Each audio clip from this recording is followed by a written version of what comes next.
오늘의 준비물은 이겁니다. 노트, 파란색, 검은색, 빨간색 펜.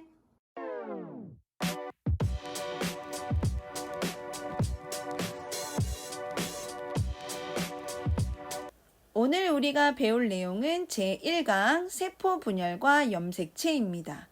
교과서 162페이지에서 163페이지에 해당하는 내용입니다. 1. 세포 분열. 세포 분열이란 한 개의 세포가 두 개의 세포로 나누어지는 현상을 말합니다. 이때 세포 분열에 의해 세포수가 증가하면서 생물이 자라는 현상인 생물 생장이 일어나게 됩니다. 그림으로 다시 살펴보면 핵을 가지고 있는 하나의 세포가 세포 분열하면서 두 개의 세포로 나누어집니다.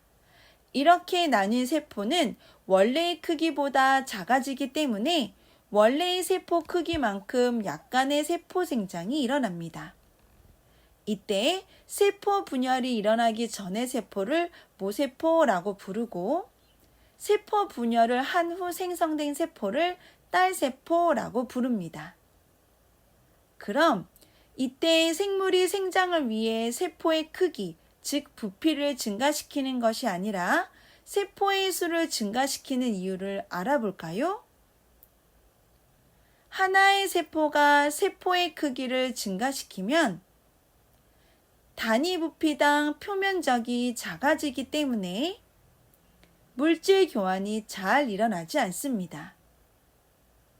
하지만 세포 수를 증가시키면 단위 부피당 표면적이 넓어지기 때문에 물질 교환이 잘 일어나게 됩니다. 이렇게 생물이 생장을 위해 세포수를 증가시키는 이유는 세포수가 증가할수록 단위 부피당 표면적이 넓어져 효율적으로 물질 교환을 할 수 있기 때문입니다. 그럼 몸집이 큰 코끼리와 몸집이 작은 개미의 세포를 비교해 볼까요? 코끼리와 개미의 세포의 크기는 거의 비슷합니다. 하지만 세포수를 비교하면 코끼리가 개미보다 훨씬 많기 때문에 코끼리가 개미보다 몸집이 더 큰 거랍니다. 2. 염색체. 염색체란 막대나 끈 모양의 딱딱한 구조물을 말하며 DNA인 유전물질과 단백질로 이루어져 있습니다. 이때 염색체는 세포 분열 전에는 실 모양의 염색사로 존재하고 있기 때문에 세포 분열이 일어날 때만 관찰됩니다.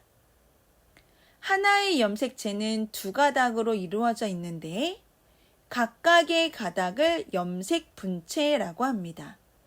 그리고 우리 몸의 세포는 크기와 모양이 같은 두 개의 염색체가 쌍을 이루고 있는데 이것을 상동 염색체라고 합니다.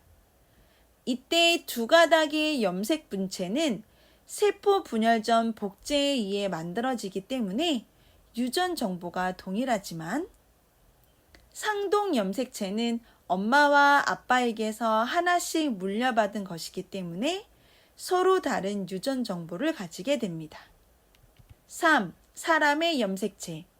사람의 몸을 구성하는 세포 한 개에는 46개, 즉 23쌍의 염색체가 존재합니다. 먼저 여자의 경우를 살펴보면 1번, 2번 염색체에서 22번, 23번 염색체까지 총 23쌍의 염색체가 존재합니다. 그리고 남자의 경우도 1번, 2번 염색체에서 22번, 23번 염색체까지 총 23쌍의 염색체가 존재합니다. 이때 남녀가 공통적으로 가지고 있는 1번부터 22번 염색체까지를 상염색체라고 하고 남녀의 성별을 결정하는 마지막 한 쌍인 23번 염색체는 성염색체라고 합니다. 23번 성염색체는 여자의 경우는 두 개의 염색체의 크기가 같지만 남자의 경우는 두 개의 염색체 중 하나의 크기가 작습니다. 그래서 여자의 염색체를 표현할 때는 44개의 상염색체와 같은 모양의 성염색체 XX를 가지고 있다고 표현합니다. 그리고 남자의 경우는 44개의 상염색체와 다른 모양의 성염색체 XY를 가지고 있다고 표현합니다. 오늘 공부한 세포 분열과 염색체, 다시 한번 필기한 내용을 보면서 꼭 복습해 주세요. 그럼 우리 다음 시간에 만나요.